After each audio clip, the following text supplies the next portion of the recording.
Magandang umaga, Pilipinas! Magandang umaga, Pangasinan at Dagupan City! At syempre sa buong North Luzon, ngayon po araw ng Martes, ika-27 ng Pebrero, taong 2024. At ako po inyong tagapagbalita, kapartner Jamie Miguel Mendoza. Huwag niyo pong kalimutan i-share at like ang ating mga page, ang DZRD 981 Top News, SMNI News North Luzon at SMNI Radio News Channel. At para sa unang bugso ng ating mga balitang regional, Department of Health Region 1 nakapagtala ng isang malubat critical na pasyente ng COVID-19. Ang detalye ng balitang yan mula kay Kapartner Sheila Balog. Kapartner Sheila. Base sa pinakahuling tala ng Department of Health Region 1, mayroong isang malubat critical na pasyente na naka-admit sa mga ospital dahil sa COVID-19. Sa 181 ICU beds para sa mga pasyenteng may COVID-19, 5% ang okupado. Samantala, 42.3% ng 1,554 non-ICU beds, 9 ICU COVID-19 beds naman ang kasalukuyan din ginagamit. Higit sa 3 milyong individual o 102% ng target ng populasyon ng bakunado na laban sa COVID-19, habang 1.5 bilyong individual naman ang nakatanggap na ng kanilang booster shot. Sa kabilang banda, 450,000 senior citizens o 90% ng target ng age population ang nakatanggap ng kanilang primary series. Mula Pebrero 18 to 24, 2024, 5 ng bagong kaso ang naitala sa rehiyon. Ang average na bilang ng bagong kaso kada araw ngayong linggo ay nasa 1, mas mababa ng 66.7% ikukumpara sa mga kaso noong February 11 hanggang 17, 2024. Sa mga bagong kaso, 0 ang naitalang may malupa at critical na karamdaman, samantala 0 rin ang naitalang pumanaw sa datos ng February 11 to 17, 2024. Pinapaalalahanan ng lahat na huwag maging kampante sa bansa ng COVID-19, bagkus dapat ipagpatuloy ang tamang pagsunod sa minimum public health standards. Para sa Diyos sa Pilipinas, kung mahal Sheila Balog, ka-partner mo sa Balita at Solution. Samantala, Urdaneta City, Pangasinan muling tumanggap ng Crown Award sa National Nutrition Awarding Ceremony sa Dam Manila Hotel. Alamin natin yan kay Kapartner Lerna Hernandez. Kapartner Lerna. Okay, balikan lang natin si Kapartner Lerna.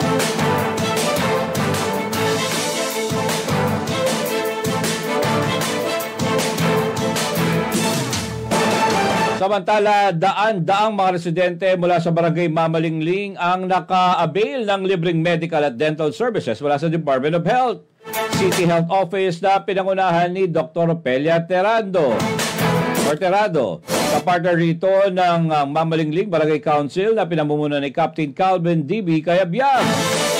Kabilang sa serbisyong ibinigay ay ang medical at dental check-up, prenatal care, laboratory test, random blood sugar, cholesterol, uric acid, and hemoglobin, pneumococcal vaccine para sa mga senior citizens, vitamins at maintenance, medication para sa hypertension at diabetes, cough, colds at fever.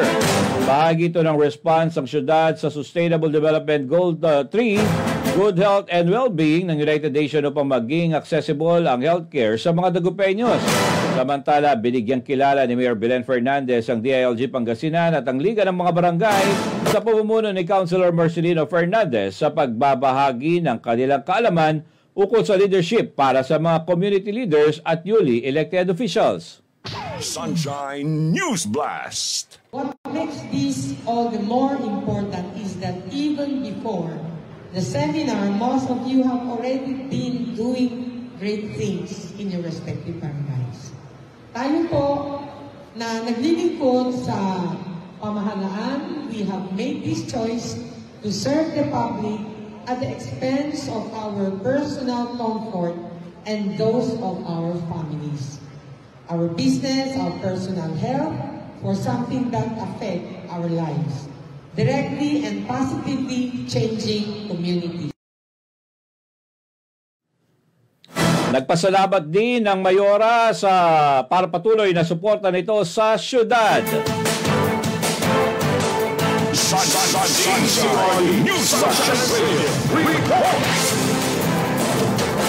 At sa iba pang balita, yan, Urdaneta City, Pangasinan muling tumanggap ng Crown Award sa National Nutrition Awarding Ceremony sa The Manila Hotel. Ang detalye ng balitang yan mula kay Kapartner Lorna Hernandez. Kapartner Lorna.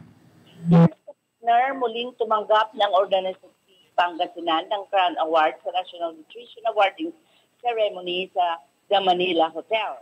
Naroon din ang iba pang mga lugar sa Region 1 na nakatanggap din ng pagkilala mula sa NNC. Kabilang sa mga nakatanggap ng award sina Dr. Ana Maria de Reza de Guzman ng Pangasinan, 2022 Pinaw of the Year, Mr. Glenn Gabayan ng Darapidak, Candon City, Ilocos Sur, second runner-up 2022 National Outstanding DNF, Miss Annalisa Miranda ng Pangasinan.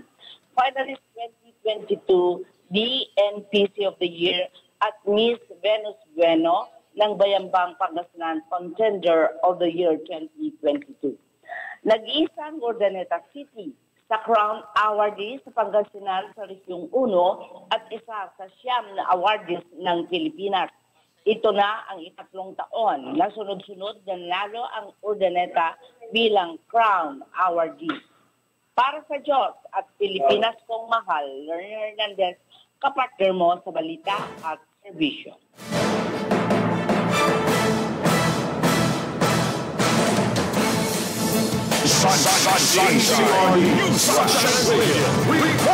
Samantala, People's Day ni Kong Art Celeste nitong nagdaang Sabado, naging matagumpay. DNR Secretary Loizaga, mainit na tinanggap. Alamin natin ang balitang yan mula kay kapartner Sheila Balo. Sheila. Natutuwa si Pangasinan 1st District Representative Kong Art Celeste sa naging matagumpay na People's Day nitong nagdaang Sabado. Ito ay nakadedicate para sa pagbibigay ng medical at financial assistance sa District 1. Samantala, may ito tinanggap ng kongresista si DNR Secretary Maria Antonia Yolo Loizaga sa 1st District ng Pangasinan. Nagpapasalamat si Kong Art sa kalihim sa pagbisita sa Region 1, lalo na sa Bulina Salt Farm at sa patuloy nitong pagbibigay suporta sa mga salt farmers o asinderos. Patuloy rin makikipagtulungan si Kong Art sa Department of Environmental and Natural Resources para sa ikakaunlad ng District 1. Para sa Diyos at sa Pilipinas kong mahal, Sheila Balog, kapartner mo sa Balita at Servisyo. At dagdag pang balita, 54 na benepisyaryo ng 4Ps sa Cabala Union formal nang nagtapos sa programa. Alamin natin ang balitang yan mula kay kapartner Vic Taod. Barbic. Magandang umaga, formal nang inendorso ng DSWD Field Office 1 sa lokal na pamahalaan ng Cabala Union ang 54 na benepisyaryo ng 4Ps na nagtapos sa programa. Ito ay pagsisiguro na magpapatuloy ang pag-angat ng antas ng kanilang pamumuhay. Ayon kay Mayor Donna Cristino, proud siya sa mga nagtapos sa programa dahil ang mga ito ay patunay na naging matagumpay ang programa ng gobyerno. Anya, handa ang Cabala Union na magbigay ng suporta sa mga ito kung kinakailangan. Para kay Ronnie Banayos ng Barangay Lasud, ang 4Ps ay isa sa naging kaagapay nilang mga benepisyaryo sa pag-angat ng kanilang buhay. Lubos din ang kanyang kagalakan sa pangakong binitawan ni Mayor Cristino dahil naging mas kampatit siyang harapin ang bagong yugto ng kanilang buhay.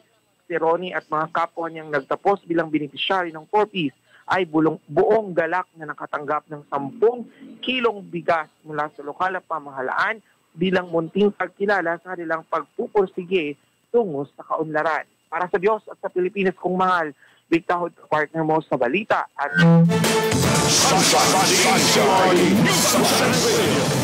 Samot-saring raffle prizes nag-aabang para sa darating na Pandan Festival 2024.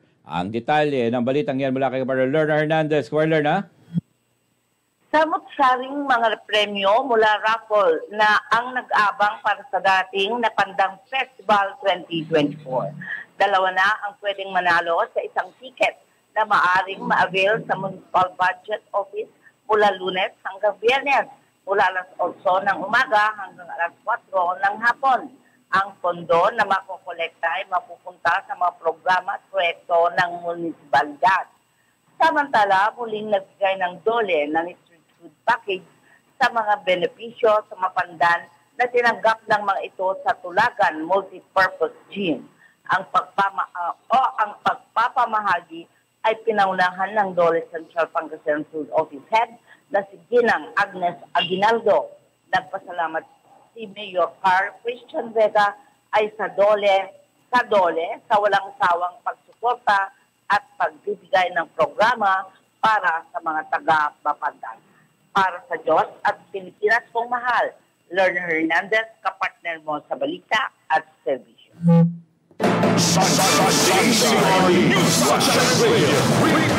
Samantala, Department of Agriculture nagbigay ng libreng equipment sa mga magsasaka sa Ilocos Sur sa ilalim ng Rice Competitive Enhancement Fund.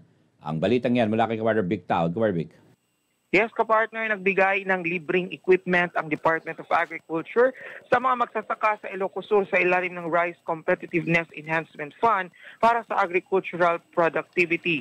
Ito ay upang ma-upgrade ang paraan ng mga magsasaka sa pagsasaka. Ang nasabing RCEF Mechanization Program Machinery Distribution ay akda ni Senator Cynthia Villar. Ang mga benepisyaryong magsasaka ng Ilocos Sur ay makatatanggap ng riding pipe, transplanters, walk-behind transplanters, rice combined harvesters, wheeled tractors, hand tractors at rice dryers.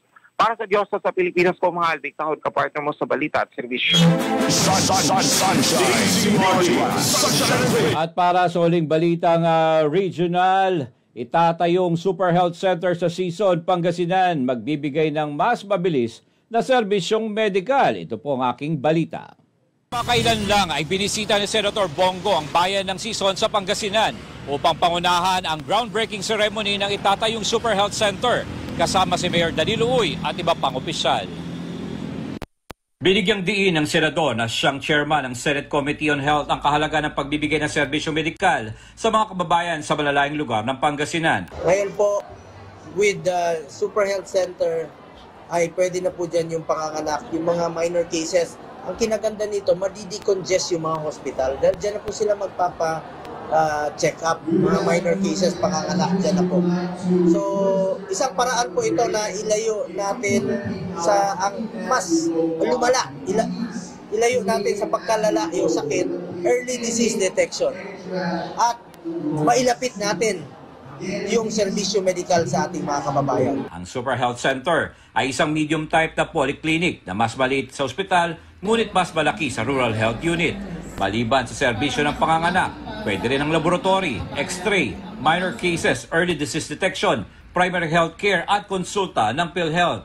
Ang nasabing pasilidad ay barong kabuang 12 milyong pisong pondo, 10 milyon para sa pagpapatayo ng gusali, habang 2 milyon ay para sa mga medical equipment na kailangan ng Super Health Center. Ang bagong Super Health Center ay isa lamang sa 26 na pinondohan para sa lalawigan ng Pangasinan. Samantala, sa kanyang talumpati, nagbigay din ng pahayag si Senator Go kaugnay sa naiulat na smuggled goods sa Pangasinan, particular na sa mga produktong pang-agrikultura na ibinebenta sa online, kabilang smuggled onions. Nakakadihado anya ang mga nasabing illegal na gawain sa mga lokal na magsasaka dahil ikalulugi nito ang kanilang hanap buhay. Lugi po ang gobyerno rito dahil di naman sila nagbabayad ng buwis. Makakatulong pa yan sa mga mahirap nating mga kababayan. Pangalawa, kung hayaan natin ito, parang tinotolerate po ng gobyerno ang smuggling. Remember, unahin natin parati ang ating mga farmers. Dapat po masaya ang farmers, dapat po kumita ang farmers. Sila po yung mga isang kahig, isang tuka na nangailangan po ng tulong. In fact, dapat nga i-subsidize pa sila pag nalulugi ang ating mga local farmers. Kaya naman nanawagan si Senator Go sa Department of Trade Industry or DTI at law enforcement agencies na paigtingin ang pagpapatupad ng anti-agricultural smuggling law upang mapigilan ang online selling ng mga smuggled onion. Para sa Diyos at Pilipinas kumahal, J. Miguel Mendoza, SMNI News, North Luzon.